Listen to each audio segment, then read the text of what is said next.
അങ്ങനെ വാട്സപ്പിൽ ആ ഒരു മെസ്സേജ് കണ്ടപ്പോൾ ആദ്യം ഇങ്ങനെ ഞങ്ങൾ ഡിസ്കസ് ചെയ്തു എന്താ ചെയ്യേണ്ടത്.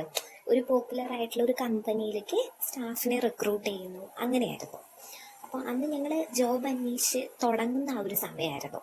അപ്പോൾ ഞങ്ങളിങ്ങനെ തമ്മിൽ ഡിസ്കസ് ചെയ്തു. അപ്പോൾ ആദ്യം ഞങ്ങൾ തീരുമാനിച്ചു വേണ്ട എന്നുള്ളത് തീരുമാനിച്ചു. കാരണം ഞങ്ങൾ വിളിച്ച് ചോദിച്ച സമയത്ത് കാസർഗോഡാണ് അതിൻ്റെ ഇൻ്റർവ്യൂ വരുന്നത്, പിന്നെ ഒരു 6 മന്ത് ട്രെയിനിങ് ഉണ്ടാകും, അങ്ങനെയൊക്കെ പറഞ്ഞു.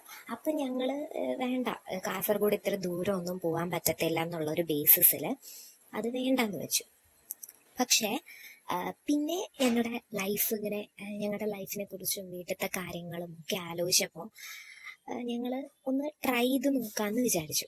അപ്പോൾ വീട്ടിലൊക്കെ പറഞ്ഞു. അപ്പോൾ വീട്ടുകാരും പറഞ്ഞു അവർക്കും അവരുടേതായിട്ടുള്ള ബുദ്ധിമുട്ടുകളുണ്ട്. അപ്പോൾ അവർ പറഞ്ഞു ശരി ഒന്ന് നോക്കി നോക്ക് എന്നുള്ളത്.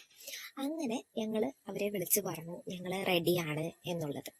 അപ്പോൾ റെഡിയാണെന്ന് പറഞ്ഞു കഴിഞ്ഞതിന് ശേഷം അവരിങ്ങനെ നമുക്ക് ഇൻ്റർവ്യൂ ഷെഡ്യൂളൊക്കെ ചെയ്തു തന്നു.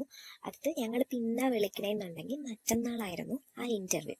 അതും കാസർഗോഡ് കാഞ്ഞങ്ങാട് എന്ന് പറയുന്ന സ്ഥലത്തായിരുന്നു. അപ്പോൾ ഇവിടെ നിന്ന് ഇപ്പോൾ ഒരുപാട് ദൂരമുണ്ട് അങ്ങോട്ടേക്ക്. അപ്പം ശരി എന്നാലും വേണ്ടില്ല, ഒരു നല്ലൊരു ജോബും അത്യാവശ്യം നമുക്ക് ഈ പറയുന്ന ട്രെയിനിങ് പീരീഡിൽ തന്നെ അത്യാവശ്യം കുഴപ്പമില്ലാത്ത സാലറി ഉണ്ടായിരുന്നു. അപ്പം ഓക്കെ ട്രൈ ചെയ്യാം എന്നുള്ളൊരു സെൻസിലാണ് ഞങ്ങൾ പോവാൻ റെഡിയാണ് എന്നവരോട് പറഞ്ഞു.